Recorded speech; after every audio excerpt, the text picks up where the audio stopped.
You ever wake up thinking it's going to be one of those peaceful mornings, coffee in hand, birds singing, nothing out of the ordinary, and then life decides to throw chaos straight at your face?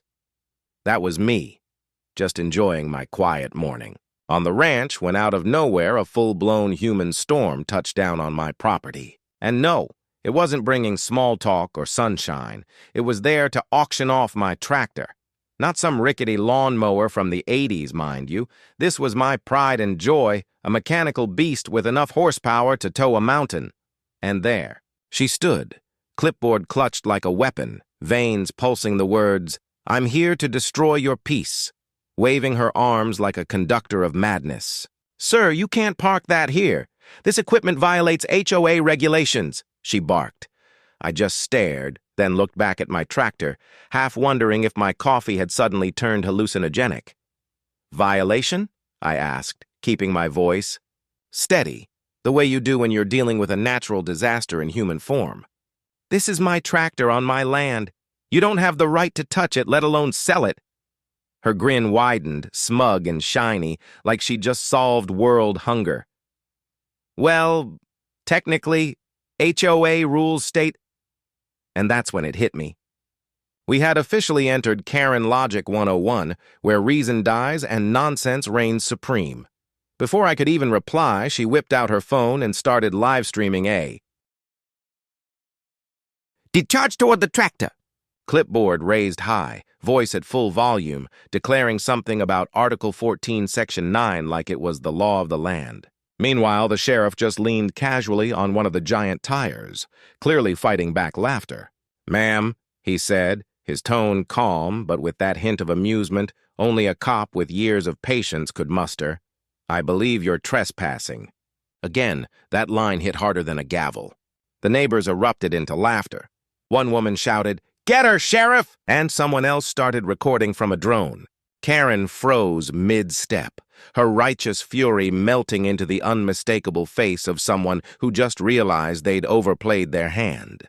You can't just," she sputtered, but her backup crew had already started backing away, muttering something about needing to check the bylaws. So much for the clipboard cavalry. The sheriff straightened up, tipped his hat, and gave me this half grin that said, "You want me to handle this?" I shrugged, trying not to laugh. "She's all yours, Sheriff. You did win the auction after all. That did it." Karen's jaw hit the ground. "You can't be serious," she shrieked, clutching her papers like they could shield her from reality itself. But the sheriff was already climbing into the tractor seat, giving her the kind of slow, smug nod you only see in old westerns. "Looks like I'll be taking this fine machine home. Cue the complete meltdown."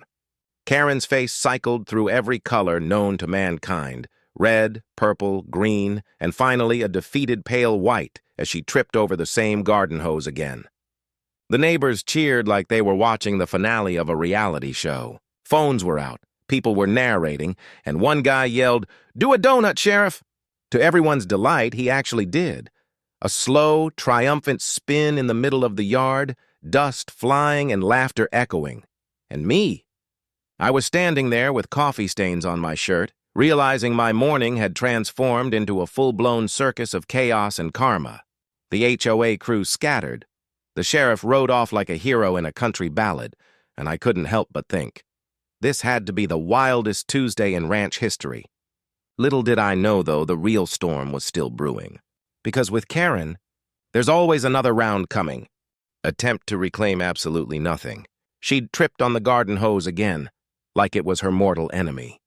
Meanwhile, the sheriff was circling the tractor like some majestic eagle overseeing his new empire. It was the pinnacle of absurdity. One neighbor even shouted out a new bid, offering a lifetime supply of rubber chickens as if we'd entered a surreal farmyard auction.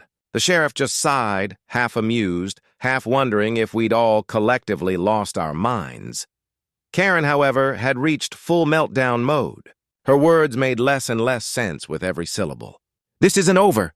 The HOA has powers you can't comprehend," she screamed, tripping over the hose again. I swear even the cows were watching, probably wondering what species of madness had taken over their pasture. The scene was so ridiculous that I couldn't stop laughing. None of us could.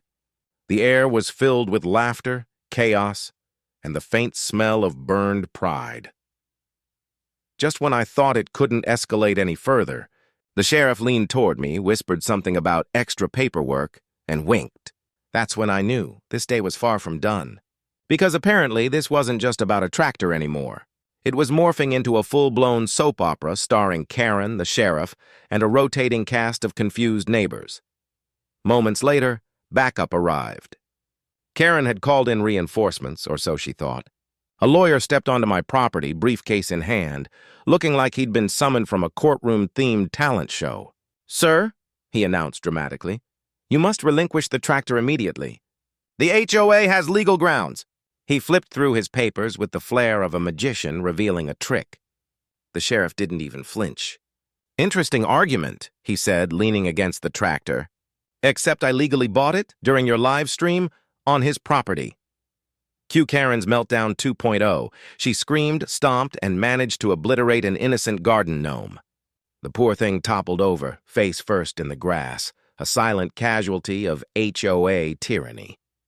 Then, in the twist no one expected, the lawyer produced a so-called witness, one of the neighbors, proudly declaring he had secretly recorded every HOA meeting.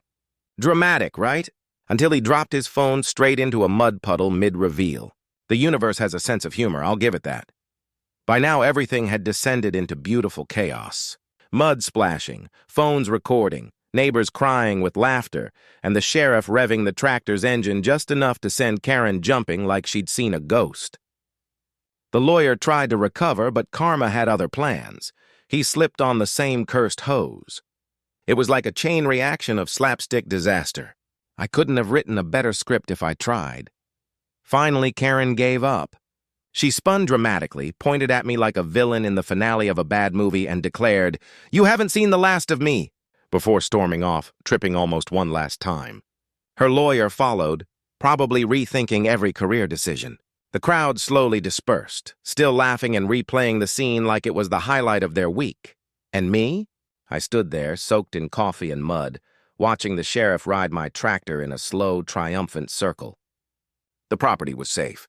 The HOA had been publicly humiliated, and I had a story that would sound too insane to believe if I hadn't filmed it myself.